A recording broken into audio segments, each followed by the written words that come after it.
Values Education 8, Quarter 2, Learning Competency 4A, nakapagpapahayag ng mga paraan ng pasasalamat sa Diyos mula sa natutuhan sa pamilya at kapwa. Magandang araw sa inyong lahat. Ang ating aralin ngayon ay tungkol sa pagiging mapagpasalamat sa Diyos sa tulong ng pamilya at kapwa. Lahat tayo ay nakatatanggap ng maraming biyaya mula sa Diyos, tulad ng buhay, talino, kaligtasan, at mga taong mahal natin. Pero ang tanong, paano natin natutuhan ang pasasalamat? Sa araling ito, matutuklasan natin kung paanong tinuturo ito ng ating pamilya at natutuhan natin mula sa ating kapwa at paano rin natin maipapakita ang tunay na pasasalamat sa Diyos. Bago tayo magpatuloy, balikan muna natin ang ating natutuhan sa first quarter. Bakit nga ba tayo dapat magpasalamat sa Diyos? Dahil siya ang nagbigay sa atin ng buhay at lakas para magawa natin ang ating mga gawain araw-araw. Talino at linaw ng isip para matuto at makapagpasya ng tama. Kaligtasan at kapayapaan upang mamuhay tayo ng payapa at ligtas. Pangunahing pangangailangan tulad ng pagkain, damit at tirahan. At higit sa lahat, mga mahal sa buhay, ang ating pamilya at mga kaibigan. Lahat ng ito ay mga biyayang dapat nating laging ipagpasalamat sa Diyos. Paano nga ba itinuturo ng pamilya ang pasasalamat? Ang pamilya ang unang guro natin ng pasasalamat. Sila ang nagtuturo sa atin na manalangin para sa lahat ng biyaya, malaki man o maliit. Dito natin natutuhan na walang biyaya ang dapat baliwalain.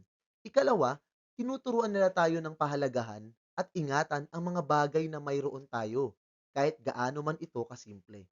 At higit sa lahat, ipinapakita nila kung paano dapat pahalagahan ang pagmamahal at sakripisyo ng ating mga magulang, mula sa kanilang pagtatrabaho hanggang sa pag-aalaga sa atin araw-araw.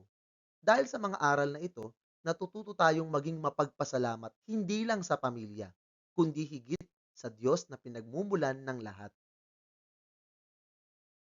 Paano naman natin natutuhan ang pasasalamat mula sa kapwa? Hindi lang sa pamilya natin natutuhan ang pasasalamat. Mahalaga rin ang mga kapwa natin tulad ng mga kaibigan, kamag-aral at kapitbahay. Una, natututo tayong magpasalamat kapag tinutulungan tayo ng ating mga kaibigan o kamag-aral tulad ng sa assignments o group work. Ikalawa, sa mga oras ng sakuna o problema, nararanasan natin ang pagdamay ng ating mga kapitbahay.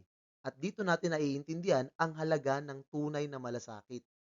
At ikatlo, sa araw-araw na simpleng kabutihan tulad ng pagbati, pagbibigay ng maliit na tulong o pagngiti, natututo tayong magpasalamat sa bawat kabutihang natatanggap natin.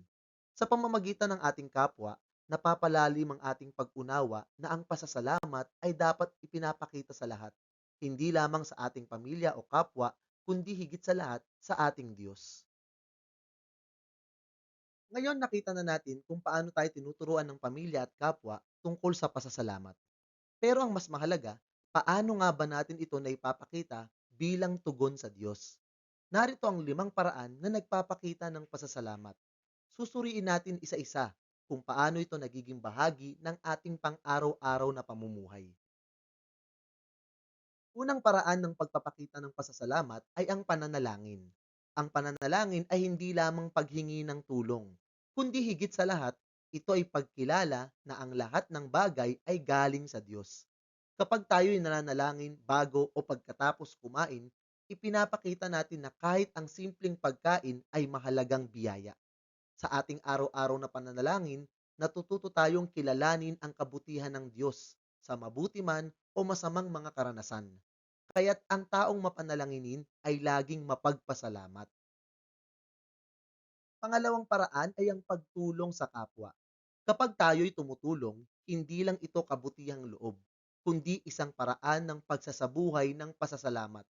Maaaring sa simpleng pagtulong sa kamag-aral sa kanilang assignments, pagbibigay ng oras para makinig sa kaibigan, o pagbabahagi ng kaunting yaman sa nangangailangan, ang lahat ng ito ay tanda na kinikilala natin. Ang biyayang tinatanggap mula sa Diyos ay hindi lamang para sa atin, kundi para maibahagi sa iba. Ikatlong paraan ay ang pagiging maayos o responsableng mamamayan. Kapag tayo ay sumusunod sa batas, sa patakaran ng paaralan, at gumagalang sa nakatatanda, Ipinapakita natin ang respeto hindi lamang sa tao, kundi sa Diyos na nagbigay sa atin ng buhay at kalayaan. Bilang mag-aaral, ang pagsisikap na matuto at ang pagiging disiplinado ay anyo rin ng pasasalamat dahil pinahahalagahan natin ang edukasyong ipinagkaloob sa atin. Ang pagiging mabuting mamamayan ay tanda na ang ating pasasalamat ay hindi lamang salita, kundi gawa. Pang-apat na paraan ay ang pag-aalaga sa kalikasan. Ang mundo ay isang dakilang regalo mula sa Diyos at tungkulin natin itong ingatan. Sa simpleng pagtatapon ng basura sa tamang lugar, pagtitipid sa tubig at kuryente, o pagtatanim ng halaman, ipinapakita natin ang ating pasasalamat. Kapag pinapahalagahan natin ang kalikasan, kinikilala natin na ito'y hindi basta-basta bagay, kundi isang mahalagang biyaya na dapat pangalagaan para sa kasalukuyan at susunod na henerasyon. At ang huli ay ang pagiging mabuting halimbawa. Kapag gumagawa tayo ng mabuti, kahit walang nakakakita, ipinapakita natin ang tunay na disiplina at integridad. Ang ating asal ay maaaring magsilbing inspirasyon sa ating mga kapatid, kaibigan at kamag-aral. Ang pagiging mabuting halimbawa ay paraan ng pasasalamat sa Diyos dahil ipinapakita natin sa ating buhay ang kabutihan na Kanyang ibinigay. Sa madaling salita, ang ating mabubuting gawa ay nagiging buhay na patotoo ng ating pasasalamat. Sa kabuuan, makikita natin na iba-iba man ang paraan ng pagpapakita ng pasasalamat sa Diyos mula sa panalangin, pagtulong, pagiging mabuting mamamayan, pag-aalaga ng kalikasan, hanggang sa pagiging mabuting halimbawa, iisa lang ang ipinapahiwatig nito. Ang tunay na pasasalamat ay hindi lang nakikita sa simpleng pagsasabi ng salamat, kundi sa pamumuhay na puno ng kabutihan at malasakit. Ipinapakita natin ang ating pasasalamat sa Diyos kapag ginagamit natin ang ating buhay upang gumawa ng mabuti para sa sarili, sa kapwa, at sa mundo na kanyang nilikha. Sa ganitong paraan, nagiging buhay at totoo ang ating pagpapasalamat araw-araw. Para sa pagninilay, sagutin ang tanong sa iyong isipan. Paano mo maipapakita ang iyong pasasalamat sa Diyos mula sa natutuhan mo sa pamilya at kapwa? Pagkatapos, ibahagi ang iyong sagot sa iyong katabi. Pagkatapos nito, magbahagi sa klase ng inyong napag-usapan ng iyong katabi. Ngayon naman, mag-isip kayo ng konkretong paraan na magagawa ninyo ngayong linggo para ipakita ang inyong pasasalamat sa Diyos. Maaari itong isang simpleng gawain tulad ng pagtulong sa bahay, pagiging mas magalang sa magulang, o pagbibigay ng oras para manalangin. Ang mahalaga, ito ay isang tunay na hakbang na nagpapakita na ang natutuhan natin sa klase ay maisasabuhay sa pang-araw-araw. Pagsasanay. Isulat ang T kung ang pangungusap ay wasto o M kung hindi. 1. Ang pagpapakita ng pasasalamat sa Diyos ay nakikita lamang sa pamamagitan ng panalangin. 2.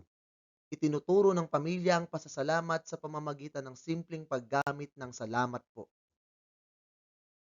3. Ang pagtulong sa kapwa ay isang konkretong paraan ng pagpapakita ng pasasalamat sa Diyos. 4. Ang pagiging mabuting halimbawa ay hindi nakaugnay ng pagpapasalamat sa Diyos.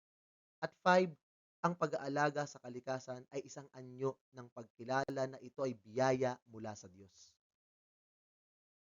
At hanggang dyan lamang po ang ating aralin para sa araw na ito.